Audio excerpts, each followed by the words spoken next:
There are places of great beauty, and then there's the Nordic world. The Nordic region consists of Iceland, Denmark, Finland, Greenland, Sweden, and Norway. Located in Northern Europe, much of Scandinavia is associated with beautiful, natural landscapes, Vikings, fresh air, and, well, expensive prices.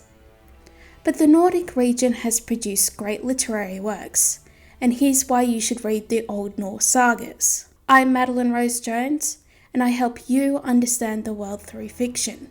In this video, I focus on 4 reasons: mythology, influence, beauty, and epicness. In the description box below, I've shared examples of favourite Old Norse sagas, which you can read online. The first reason why you should read Old Norse Sagas is because of their influence on the English language. Do you like Beowulf or Tolkien's Lord of the Rings?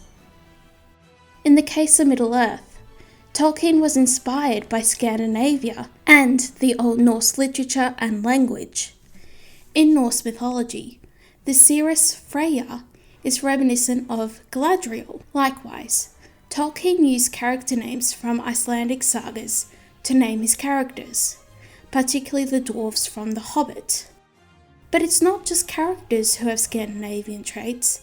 The landscape of Middle-earth conjures images of fire and ice, not too different from the Iceland we know. From the volcanic ash of Mordor to the lush green fields of Reykjavik, Middle-earth is not just some made-up place bearing no resemblance to our own planet. This is why you should read Old Norse sagas. They will strengthen your imagination and inspire you while taking you to faraway places. The second reason why you should read Old Norse sagas is because of the mythological foundations. Old Norse mythology is awesome, and you may have some familiarity with it already, thanks to the Marvel Cinematic Universe. Old Norse mythology speaks to our need for greater purpose. Because of this, many Old Norse sagas have a haunting feel to them, as if someone's over our shoulder watching us move. Although this is out of the bounds of Old Norse literature, I do love this about Germanic literature, especially in the Nibelung Saga. Much of medieval literature straddles between science and magic, and reveals the possibilities and truths in both. Unfortunately, many have a misconception about mythology, that it's all rubbish and make-believe. But you don't need to literally believe. Odin exists to understand his towering influence over culture and literature. In a similar vein to Greek and Roman mythology, Norse sagas are powerful because of universal archetypes and symbolism. For example, in the mythological event Ragnarok, key gods are killed and the world is submersed in water after lengthy battles and natural disasters. Afterwards, the world renews itself, fresh and green and fertile. One could dismiss Ragnarok as nonsense, with no possibility of happening. But to compare Ragnarok with the Book of Revelations in the Bible, or with many apocalyptic writings from the Middle Ages or even today. The end of the world is a beloved and curious topic for many writers as they speculate the fate of their existence. Mythology and archetypes are closely connected, and it's foolish to dismiss the power of myths. The third reason is due to the epic scope and quality present in Old Norse sagas. A Norse saga may take place over generations. While reading Norse sagas, you feel an immersion into Norse history and culture. I love this because medievalists frequently face the misconceptions that everyone in the Middle Ages were backwards or unenlightened. Norse sagas humanize the past and the people in it. But also, epic literature has always existed in some form, We may study Homer's The Odyssey or modern literary achievements such as Lord of the Rings, but Old Norse sagas share the same scope and detail as Homer and Tolkien. It's fantastic and inspiring to read Old Norse sagas as an artist because they urge for ambition and epicness. Art today is accused of being sterile, dull, and formulaic, but Norse sagas are not. They are evidence of humanity's capacity for grand achievement. Yet achieving an epic scope requires great characterization and meaningful dynamics between characters. In Old Norse literature, every character feels crucial. Not only that, but the relationship between them feels both real and magnificent. If an Old Norse saga happens to have a fantastical or magical element, for example, Vladimir's saga, then the symbolism is even more effective.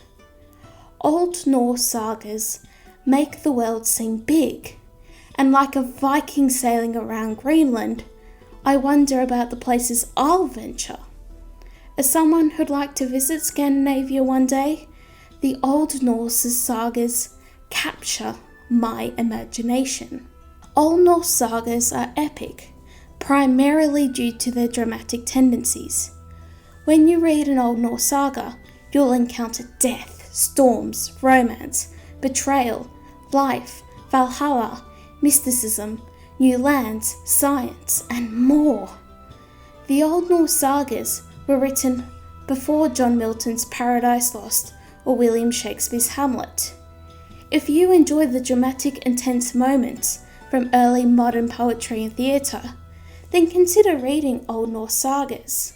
A good starting point are the prose and poetic Eddas.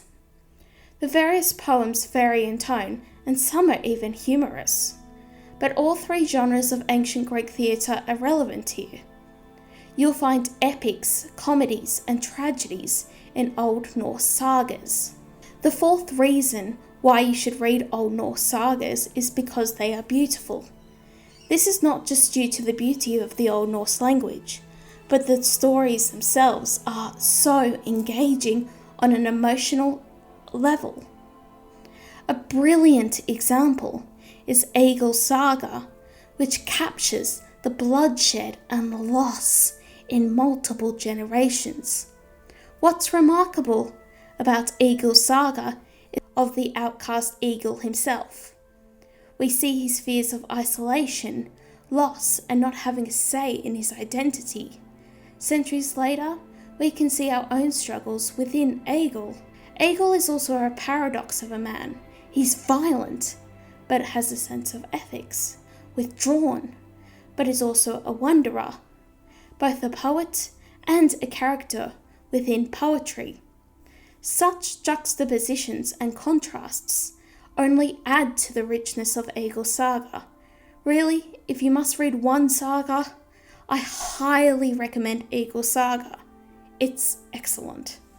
Although Norse sagas are paced in a fast way, there is always a sense of mystery. It's as if what you read has layers more to it, that the author is showing care in what they reveal. As a reader, I don't need everything explained. More than that, Old Norse literature reads like a conversation between the naive and those who know too much about the sorrows of earth. Great literature is a dialogue between the reader and the writer.